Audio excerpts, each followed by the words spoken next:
அந்த ஊர் எல்லையில் இருக்கிற பாலத்தில் ஒரு பழைய ஒற்றைச் செருப்பு மட்டும் எப்பவும் கிடக்கும். யாராவது தெரியாமல் அதை தொட்டாலோ இல்லை தட்டி விட்டாலோ அங்கே பின்னாடியே யாரோ ஒருத்தர் ஒற்றை காலில் வர சத்தம் கேட்குமா. வெறியூர்லேருந்து வந்த பாஸ்கர் அன்னைக்கு அந்த செருப்பை எட்டி உதைச்சான். கொஞ்ச தூரம் போனதும் பின்னாடி டக் டக் டக்னு ஒற்றை காலில் யாரோ ஓடி வர சத்தம் கேட்டுச்சு. திரும்பி பார்த்தா யாருமே இல்லை.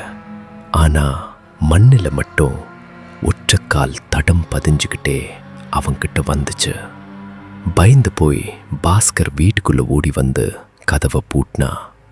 கொஞ்ச நேரத்தில் அவன் கட்டில் கடியிலிருந்து அந்த ஒற்றை செருப்பு மெல்ல வெளியே வந்துச்சு.